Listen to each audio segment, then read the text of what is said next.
Hello everyone, कैसे हो आप सब लोग। मैं हूं आशीष और आप देख रहे हो बायोलॉजी वाला। तो आपके लिए ये हमारी एक सीरीज चल रही है जो कि आपको टीजीटी और पीजीटी के एग्ज़ाम में बहुत बहुत बहुत मदद करने वाली है। यहाँ तक कि नीट का एग्ज़ाम तो मतलब इसके लेवल पर है ही, मतलब नीट तो छोटे लेवल का एग्ज़ाम है थोड़ा सा।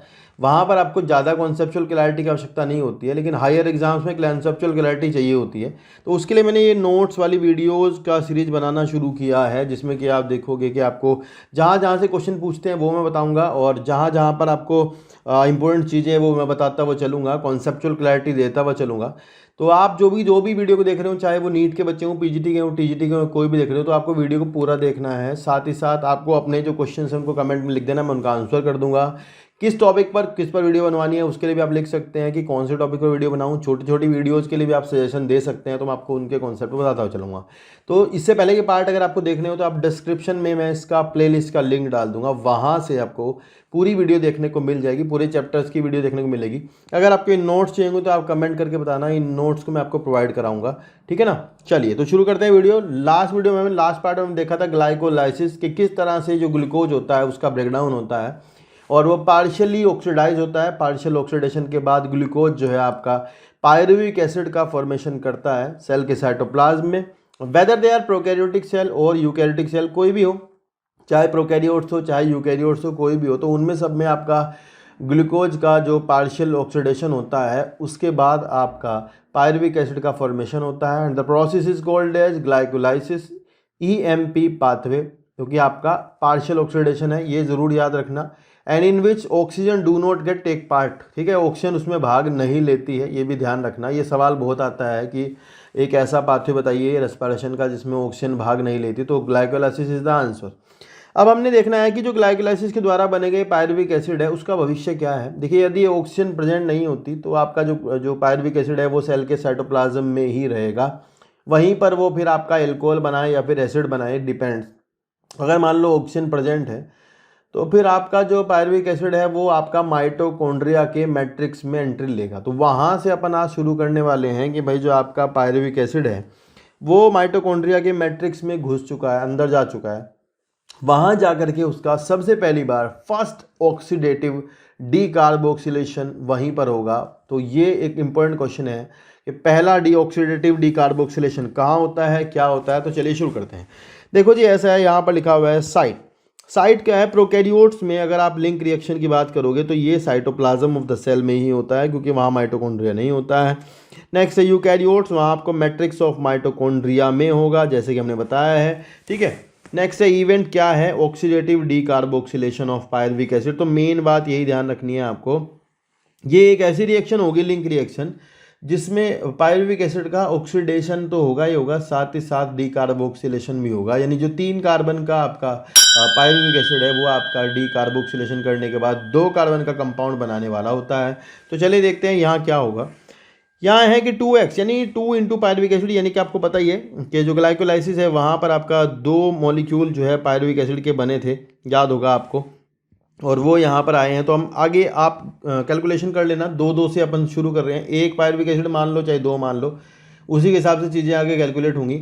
तो यहाँ में लिखा है कि 2 इंटू 2 पायरुविक एसिड और 3 कार्बन का मॉलिक्यूल है, जिसका आपका पायरुवेट डिहाइड्रोजिनेज कॉम्प्लेक्स जो इंजाइम है इसकी हेल्प से, तो यार ध्यान रखना, इट इज़ द मोस्ट मतलब हायर मोलिकुलर वेट वाला जो एंजाइम है आपका वो पायरुवेट डिहाइड्रोजिनेज डीकार्बोक्सिलेज है। मतलब ये एक ऐसा जो आपका एंजाइम है जो 72 पॉलीपेप्टाइड चेन से मिलकर बना होता है। तो ये वाली बात आप ध्यान रखोगे, ठीक है। नेक्स्ट है आपका कि पायरुवेट डिहाइड्रोजिनेज कॉम्प्लेक्स जो है आपका वो यहाँ पर पायरुविक एसिड का डीकार्बोक्सिलेशन कर देगा, और पायरुविक एसिड के डीकार्बोक्सिलेशन से और डीहाइड्रोजिनेशन से यानी कि ऑक्सीडेशन से यहाँ पर आपको पता ही है 2 NADH बनेंगे। अगर आप 2 पायरुविक एसिड लो के चलोगे तो आपके 2 NADH बनेंगे, और जो कि आपके यहाँ इलेक्ट्रॉन को कैरी करेंगे और हाइड्रोजन को कैरी करेंगे, क्योंकि ये ऑक्सीडेशन हो रहा है। ऑक्सीडेशन होगा तो इलेक्ट्रॉन निकलेंगे और हाइड्रोजन भी निकलेगी, तो वो ये इसने पकड़ लिया, किसने, 2 NAD+ ने ले लिया और 2 NADH2 बना लिया है। और यहाँ पर आपके 2 मॉलिक्यूल एसिटाइल कोएंजाइम ए के बने हैं, जो कि एक 2 कार्बन का मॉलिक्यूल है।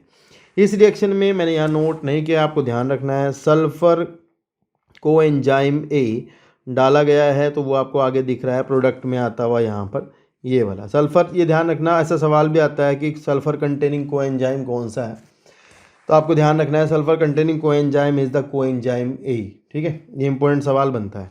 ठीक है, एक और बात है कि जो पायरुवेट डिहाइड्रोजनेज कॉम्प्लेक्स है, ये एक ऐसा एंजाइम है जिसको 5 कोएंजाइम चाहिए होते हैं, 5 कोएंजाइम्स रिक्वायर्ड हैं। तो जो क्या क्या हैं आपके, एक तो आपका है कोएंजाइम ए, दूसरा है आपका मैग्नीशियम, तीसरा है आपका लिपोइक एसिड, चौथा है आपका थियामीन पायरोफॉस्फेट, और एक है Na+। तो यहाँ 5 कोएंजाइम इसको चाहिए होते हैं, जो आपका क्या है क्या बोलते हैं इसको, पायरुवेट डिहाइड्रोजनेज डिकार्बोक्सिलेज जो एंजाइम है, इसको 5 कोएंजाइम्स रिक्वायर्ड होते हैं। वेरी वेरी वेरी इंपॉर्टेंट बात है, इसको ध्यान रखना है। ठीक है, चलिए नेक्स्ट है, अब हमारे पास 2 कार्बन का मॉलिक्यूल एसिटाइल कोएंजाइम ए बन गया है। तो 2 मॉलिक्यूल इसके बने हैं, क्योंकि पायरुविक एसिड 2 थे, तो आप आगे कैलकुलेशन के लिए एक मान लो, एक से हम आगे पढ़ेंगे। ठीक है, फिर आगे 2 2 2 मल्टीप्लाई कर लेंगे, वो अलग बात है। तो एक एसिटाइल कोएंजाइम ए जो हमारा 2 कार्बन का है। फर्दर देखो, एक बात ध्यान रखना है, यहाँ पर आपको मैं बता दूँ, तो यहाँ पर आपका CO2 भी निकलेगा, यानी ये ऑक्सीडेटिव डीकार्बोक्सिलेशन है।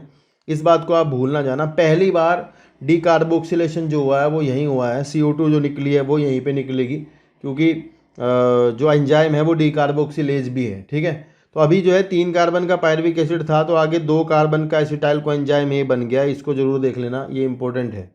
और फर्दर एसिटाइल कोएंजाइम ए जो है फर्दर ऑक्सीडेशन के लिए आपका अब माइटोकॉन्ड्रिया के मैट्रिक्स में ही जो चल रहा है try carboxylic acid cycle, TCA cycle, उसमें जाएगा। तो अगला जो बात है वो ये है कि माइटोकॉन्ड्रिया के मैट्रिक्स में ही, यानी अगर आप बात करोगे सेल की प्रोकैरियोटिक की, तो वहाँ साइटोप्लाज्म में ही, दोनों जगह, मतलब साइटोप्लाज्म अगर प्रोकैरियोट का है तो साइटोप्लाज्म, और अगर यूकैरियोट में जगह की बात करें तो माइटोकॉन्ड्रिया के मैट्रिक्स में ही। ठीक है, तो माइटोकॉन्ड्रिया के मैट्रिक्स में या फिर प्रोकैरियोटिक सेल के साइटोप्लाज्म में जो आपका एसिटाइल कोएंजाइम ए है, वो एसिटाइल कोएंजाइम ए आपका फर्दर ऑक्सीडेशन करेगा और डीकार्बोक्सिलेशन भी करेगा, जिससे आपका फर्दर क्या बनेगा, NADH2 FADH2 इस तरह की चीज़ें फॉर्म होंगी, जो कि एक रिड्यूस प्रोडक्ट है। ठीक है, और यहाँ हम जो कार्बन डाइऑक्साइड है, मतलब कार्बन जो है उसको कार्बन डाइऑक्साइड की फॉर्म में बाहर निकाल देंगे। तो आपका जो एसिटाइल कोएंजाइम है अब वो TCA साइकिल, यानी try carboxylic acid cycle, Krebs cycle जिसको कहते हैं, उसमें भाग लेगा। तो पढ़ते हैं क्या लिखा है, and it is known as citric acid cycle 2। इसको आप सिट्रिक एसिड साइकिल कहते हैं, क्योंकि पहली प्रोडक्ट जो बनती है वो सिट्रिक एसिड होता है। नेक्स्ट है वो ट्राई कार्बोक्सिलिक एसिड साइकिल भी इसको कहते हैं, क्योंकि जो सिट्रिक एसिड होता है उसके पास 3 कार्बोक्सिलिक ग्रुप होते हैं, इसलिए इसको TCA साइकिल भी कहा जाता है, ट्राई कार्बोक्सिलिक एसिड साइकिल भी कहते हैं। नेक्स्ट है गिवन बाय हैंस क्रैब। तो प्रोकैरियोट्स में कहाँ चलता है, आपको पोजीशन लोकेशन पता होनी चाहिए। प्रोकैरियोट्स में चलता है सेल के साइटोप्लाज्म में, यूकैरियोट में चलता है माइटोकॉन्ड्रिया के मैट्रिक्स में। तो दीज आर द लोकेशंस। तो इस तरह के सवाल भी कई बार आते हैं, बच्चे घूम जाते हैं थोड़ा सा ना, तो आपको पोजीशंस वगैरह ये पता होनी चाहिए कहाँ चलता है। नेक्स्ट है एंजाइम। एंजाइम जो है साइटोप्लाज्म में रहते हैं अगर प्रोकैरियोट्स की बात करोगे तो, और यूकैरियोट्स में जो रहते हैं वो माइटोकॉन्ड्रिया के मैट्रिक्स में रहते हैं। अब यहाँ एक तगड़ा सवाल है जिसके बिना पेपर नहीं छपते हैं, वेरी वेरी इंपॉर्टेंट सवाल, ये ध्यान रखना। वो ये है कि जो सक्सिनेट डिहाइड्रोजिनेज एक एंजाइम आप क्रैब साइकिल का देखोगे, वो एक ऐसा एंजाइम है क्रैब साइकिल का जो आपका माइटोकॉन्ड्रिया के मैट्रिक्स में प्रेजेंट नहीं होता है, that is inside the inner mitochondrial membrane, यानी जो क्रिस्टी या फिर आप इनर माइटोकॉन्ड्रियल मेम्ब्रेन जो होती है, उसमें आपका सक्सिनेट डिहाइड्रोजिनेज नाम का एंजाइम मिलता है, जो कि फंक्शन करता है आपका माइटोकॉन्ड्रिया के मैट्रिक्स में। ये बहुत इंपॉर्टेंट सवाल है, मतलब भयंकर लेवल का सवाल है, इसको जरूर ध्यान रखना भाई। ठीक है, इंपॉर्टेंट है काफ़ी। लिखा it is known common pathway for oxidation of carbohydrate protein and lipid. तो देखो यार, ऐसा है, अगर आप ग्लूकोज का ऑक्सीडेशन पढ़ रहे हैं, मतलब अगर आप ग्लूकोज से शुरू करते हैं तो आपको पता है ग्लाइकोलाइसिस होगी। ठीक है, लेकिन यहाँ क्या है, अगर मान लो प्रोटीन खाई है किसी बंदे ने, अगर मान लो रेस्पिरेटरी सबस्ट्रेट प्रोटीन है, या फिर रेस्पिरेटरी सबस्ट्रेट लिपिड है, या फिर रेस्पिरेटरी सबस्ट्रेट कुछ और है, एसिड है कोई, ठीक है, ऑर्गेनिक एसिड है, तो यार वो जो है यहीं पर यूज होंगे। यानी जो आपका मेन जो कॉमन जो पाथवे रहेगा प्रोटीन्स के लिए, कार्बोहाइड्रेट वगैरह के लिए, लिपिड्स के लिए, तो वो यही रहेगा, वो इसी से ही ऑक्सीडाइज होते हैं। ठीक है, इसलिए इसको पाइवोट पॉइंट कहते हैं। तो यार यहाँ से क्वेश्चन बनता है कि पाइवोट पॉइंट एंड रेस्पिरेशन जो है वो आपका क्रेब्स साइकिल होता है। नेक्स्ट है connecting link between the glycolysis and the Krebs cycle is acetyl coenzyme A. तो ग्लाइकोलाइसिस के और क्रेब्स साइकिल के बीच में जो आपका कनेक्टिंग लिंक है वो है एसिटाइल कोएंजाइम ए, जो कि आपका 2 कार्बन का एक कंपाउंड है। ये बात ध्यान रखोगे, 2 कार्बन का है। एक कार्बन आपको पता लग गया, पायरुविक एसिड से जब आपका निकल गया एक कार्बन CO2 की फॉर्म में, तो आपके पास 2 ही कार्बन बचे हैं। नेक्स्ट है initiating compound of Krebs cycle is acetyl coenzyme है। तो होता ये है, शुरुआत मतलब ऐसी होती है कि जो एसिटाइल कोएंजाइम है वो आपका क्रेब्स साइकिल में ऑक्सैलो एसिटिक एसिड के साथ जुड़ जाता है, मतलब उसके साथ एक एंजाइम की मदद से जुड़ता है, उसे कहते हैं सिट्रेट सिंथेज। तो ये ध्यान रखना, पहला जो स्टार्टिंग जो है वो एसिटाइल कोएंजाइम ए की ऑक्सैलो एसिटिक एसिड से जुड़ने से होती है। फिर है first product of Krebs cycle क्या है, तो भाई फर्स्ट प्रोडक्ट जो है वो सिट्रिक एसिड है, जो कि 6 कार्बन का मॉलिक्यूल होता है। लास्ट प्रोडक्ट जो है वो ऑक्सैलो एसिटिक एसिड है। तो इस तरह के सवाल अगर कहीं मिलते हैं तो आप ज़रूर कर देना। फर्स्ट प्रोडक्ट क्या है, सिट्रिक एसिड है, लास्ट प्रोडक्ट क्या है, तो वो ऑक्सैलो एसिटिक एसिड होगा। अब यहाँ पर आपके सामने क्रेब्स साइकिल है, तो एक एक करके आप इसको ज़रा समझ लीजिए मेरे साथ, क्योंकि बहुत इंपॉर्टेंट है, कई सारे क्वेश्चन बनते हैं। तो भाई देखो, यहाँ सबसे पहले यहाँ से नोट करते हैं कि 2 कार्बन जो 2 इंटू ऑक्सैलो एसिटिक एसिड लिखा है, मतलब सब कुछ 2 के हिसाब से चल रहा है। लाइक मैंने कहा था कि अगर आप एक पायरुविक एसिड लाओगे तो फिर 1 चलेगा, 2 लाओगे तो 2 के हिसाब से कैलकुलेट कर लेंगे, ये ध्यान रखना। तो हम 2 इंटू चल रहे हैं क्योंकि यार सब कुछ 2 के हिसाब से चलेगा। ये तो 2 पायरुविक एसिड थे, फिर 2 एसिटाइल कोएंजाइम ए बने, फिर आगे सब कुछ 2 इंटू चलेगा, ये जरूर ध्यान रखना, ठीक है। तो ऑक्सैलो एसिटिक एसिड जो है यहाँ आपका सिट्रिक एसिड डिहाइड्रोजनेज यानी सिट्रेट्स जो सिंथेज जो एंजाइम है उसकी मदद से एसिटाइल कोएंजाइम ए से मिलता है, और ये कोएंजाइम जो है वो आपका बाहर निकल जाता है। ये ध्यान रखना, कोएंजाइम में रिलीज होके वापस से रिएक्शन में जाएगा, ऊपर लिंक रिएक्शन में चला जाएगा, ठीक है। ये निकल गया है, और यहाँ पे आपका 2 मॉलिक्यूल सिट्रिक एसिड के बनते हैं, ठीक है। 6 कार्बन का मॉलिक्यूल है, 4 कार्बन का ऑक्सैलो एसिटिक एसिड था, ये यहाँ पे लिखा है मैंने, 4 कार्बन का ऑक्सैलो एसिटिक एसिड है, जो कि 2 कार्बन के एसिटाइल कोएंजाइम ए से जुड़ करके सिट्रेट सिंथेज एंजाइम की मदद से 6 कार्बन का सिट्रिक एसिड फॉर्म कर लेगा, ये ठीक है। और अब इसके बाद क्या होगा, एक एंजाइम है एकोनिटेज, तो एकोनिटेज एंजाइम की मदद से सिस एकोनिटिक एसिड बनता है। तो ये वाला स्टेप बहुत ज़्यादा किताबों में नहीं होता, काट के रखा होता है। तो यहाँ पर एकोनिटेज बनाता है सिस एकोनिटिक एसिड। एक सवाल आ जाता है आपका कि जो चूहे मारने की दवाई है वो कहाँ पर अटैक करती है, ठीक है, वो फेरोसाइनेट जो होती है तो वो यहाँ पर काम करती है, मतलब यहाँ पर जो है ब्लॉक करती है इस पाथवे को, ठीक है। तो ये इसमें एक और सवाल बनता है कि एकोनिटेज एंजाइम को क्या चाहिए होता है, तो आप ध्यान रखना एकोनिटेज को जो है आयरन चाहिए होता है। अब आपका बन जाता है सिस एकोनिटिक एसिड, जो कि 6 कार्बन का है, अभी डीकार्बोक्सिलेशन नहीं हुआ है। उसके बाद आप देखोगे वापस से एकोनिटेज एंजाइम है, वो बनाता है आइसोसिट्रिक एसिड यहाँ पर। तो ये आप डायरेक्ट भी बना सकते हो, ऐसा भी कर सकते हो कि सिट्रिक एसिड से आप सीधा आइसोसिट्रिक एसिड बना दो, तो वो बात एक ही है, मतलब बीच वाला स्टेप ना दिखाओ, कोई बात नहीं है, ठीक है। अब आपका जो आइसोसिट्रिक एसिड है, तो यहाँ फिर सवाल जो बनेगा वो यहाँ बनेगा क्या कि भाई जो आपका क्रेब्स साइकिल में सबसे पहली बार जो ऑक्सीडेशन होगा वो कहाँ होगा, किस स्टेप पर होता है। कई बार तो ये स्टेप जो है लिखा हुआ आ जाता है पेपर में, तो स्टेप के हिसाब से करना होता है सवाल, या फिर पूछ लेते हैं पहला ऑक्सीडेशन कहाँ हुआ है। तो भाई 6 कार्बन का आइसोसिट्रिक एसिड जो आपका है वो ऑक्सीडाइज हो करके एंजाइम लगता है आइसोसिट्रेट डिहाइड्रोजिनेज, और उसकी मदद से वो आपका ऑक्सैलोसक्सिनिक एसिड बनाता है, जो कि 6 कार्बन का ही है। तो अभी क्या है, डीकार्बोक्सिलेशन नहीं हुआ है, अभी केवल ऑक्सीडेशन हुआ है। तो आइसोसिट्रिक एसिड जो है वो ऑक्सीडाइज होकर के आइसोसिट्रेट डिहाइड्रोजिनेज एंजाइम की मदद से, इसको मैग्नीज चाहिए होता है। ये इस तरह के सवाल बहुत आते हैं, ज़रूर ध्यान रखना, ठीक है, ये वाले। तो इसकी मदद से आपका ऑक्सैलोसक्सिनिक एसिड बनाता है, जो कि आपका 6 कार्बन का मॉलिक्यूल है। फिर पहली बार decarboxylation during the Krebs cycle कहाँ होता है, तो पहली बार decarboxylation during the Krebs cycle आपका होता है यहाँ पर, जब आपका ऑक्जेलोसक्सिनिक एसिड जो कि आपका 6 कार्बन का मॉलिक्यूल है, वो आपका डिकार्बोक्सिलेज मदद से, डिकार्बोक्सिलेज एंजाइम की मदद से मैग्नीज की, और मैग्नीज उसका कोएंजाइम है, ठीक है, उसकी मदद से 5 कार्बन का अल्फा कीटोग्लूटारिक एसिड बनाता है। तो यार यहाँ एक बढ़िया सवाल जो बनता है वो आपको याद रखना होगा, पूछा जाएगा कि क्रेब साइकिल में 5 कार्बन का कंपाउंड बताइए क्या है। क्रेब साइकिल में 5 कार्बन का कंपाउंड क्या होता है? तो क्रेब साइकिल में 5 कार्बन कंपाउंड आपका होता है alpha ketoglutaric acid, that is of 5 carbon molecule. यहाँ आपको केल्विन साइकिल का राइबोलोज 1,5 बाइफॉस्फेट नहीं बताना है, ज़रूर ध्यान रखना 5 कार्बन का अल्फा कीटोग्लूटारिक एसिड बनता है। अब क्या होगा, डिकार्बोक्सिलेशन हो गया, तो यहाँ 2 सक्सेसिव डिकार्बोक्सिलेशन होंगे, मतलब एक के बाद एक के बाद एक होगा। तो 2 ही कार्बन का हमने इसमें एसिटाइल कोएंजाइम ये डाला था, आपको याद होगा, तो वो दोनों कार्बन एक साथ निकलेंगे, अभी एक निकला फिर दूसरा निकलेगा। अगले एंजाइम है आपका यहाँ पर अल्फा कीटोग्लूटारेट डिहाइड्रोजिनेज, अगर मैं यहाँ लिख दूँ कॉम्प्लेक्स, तो ये भी एक ऐसा एंजाइम है जैसा पाइरुवेट डिहाइड्रोजिनेज कॉम्प्लेक्स था। यानी इस रिएक्शन में जिसमें अल्फा कीटोग्लूटारिक एसिड यानी अल्फा कीटोग्लूटारेट या ग्लूटारिक एसिड जो है वो आपका यहाँ पर ऑक्सीडेशन भी होता है और डिकार्बोक्सिलेशन भी होता है, तो ये ज़रूर ध्यान रखना। इसमें मैंने CO2 नहीं दिखाई है, मैं दिखा देता हूँ निकलती हुई यहाँ पर।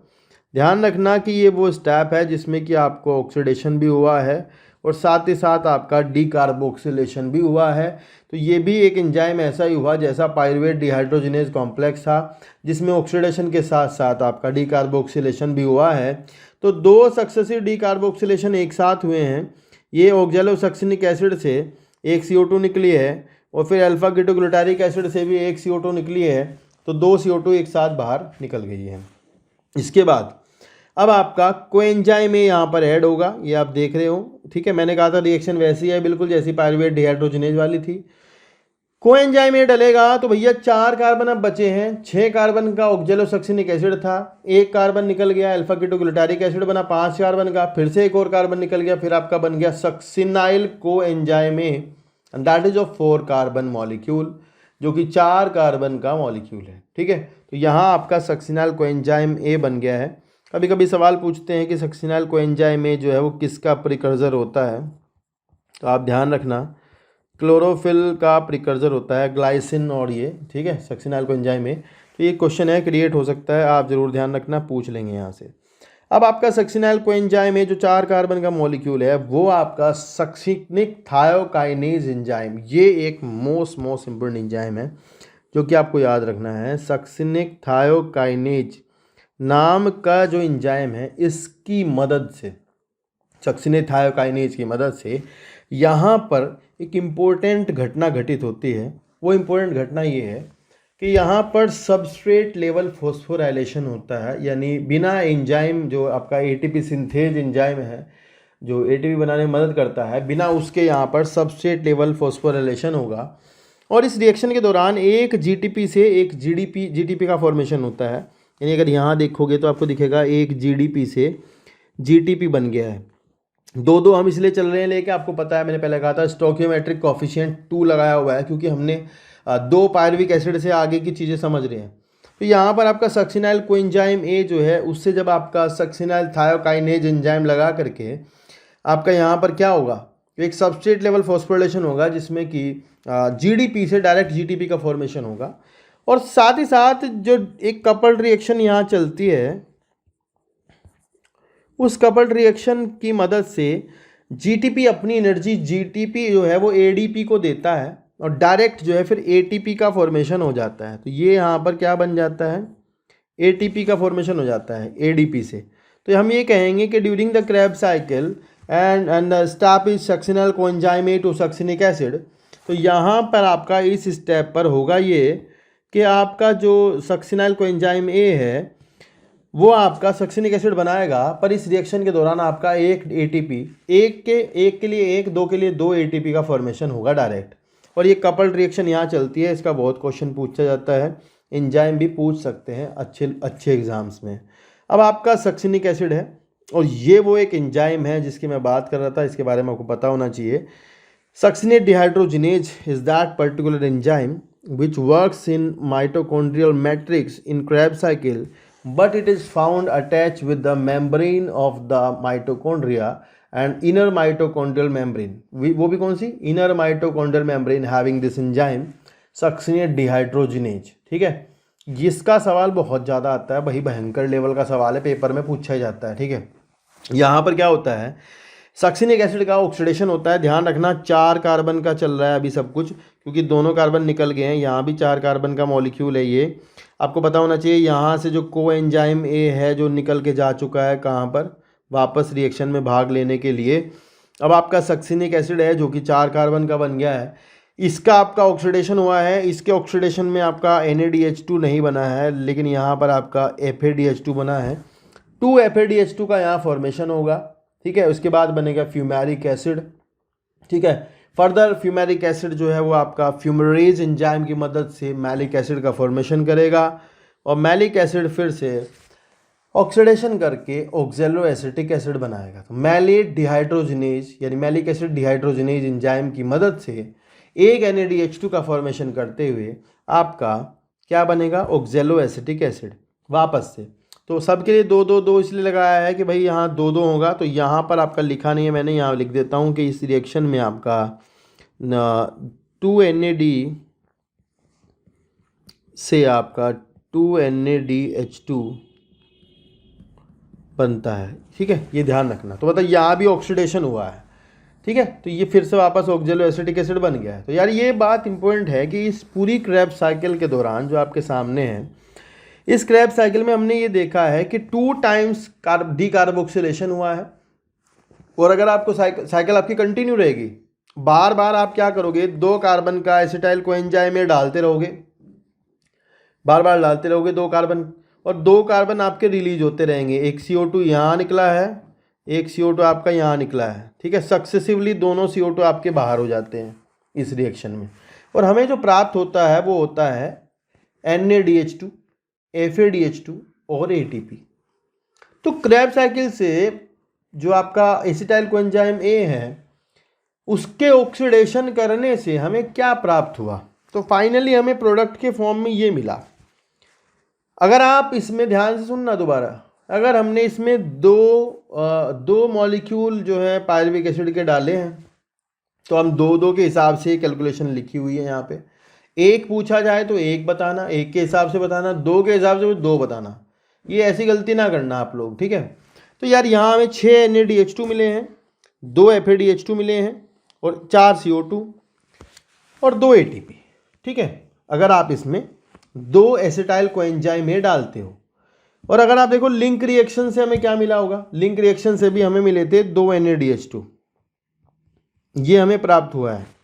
ठीक है ना, तो हमें पायरुविक एसिड से अगर हम कहें कि 2 मॉलिक्यूल पायरुविक एसिड का ऑक्सीडेशन हुआ है, तो हमें ये मिला है 2 NADH2 मिले हैं, 6 NADH2 क्रैब साइकिल से मिले, ये तो मिले लिंक रिएक्शन से, ये मिला है क्रैब साइकिल से, ये भी क्रैब साइकिल से, ये भी क्रैब साइकिल से बाहर चली गई होगी, और ये भी मिले हैं क्रैब साइकिल के दौरान।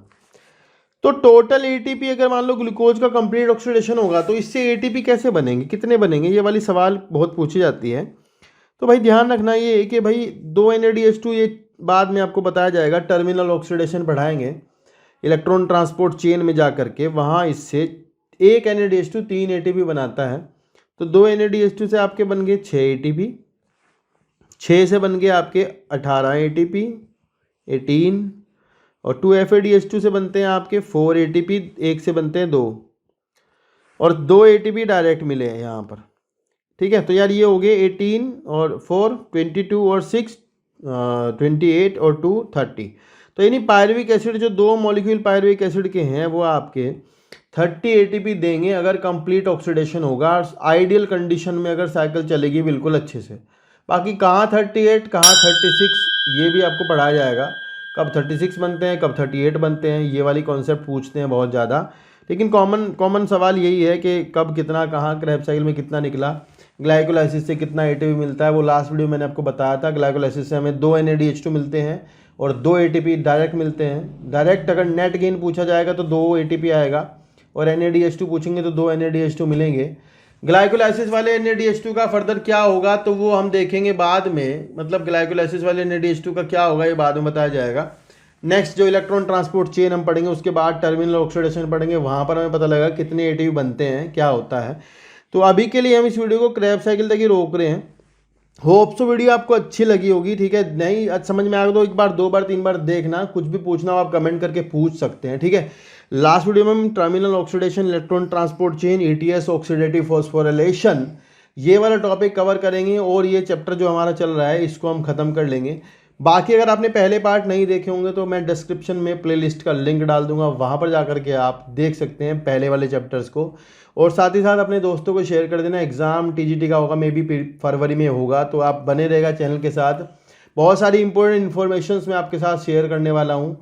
पूरा वीडियो को देखने के लिए आपका बहुत बहुत धन्यवाद। टेक केयर, बाय बाय, मिलते हैं नेक्स्ट वीडियो में।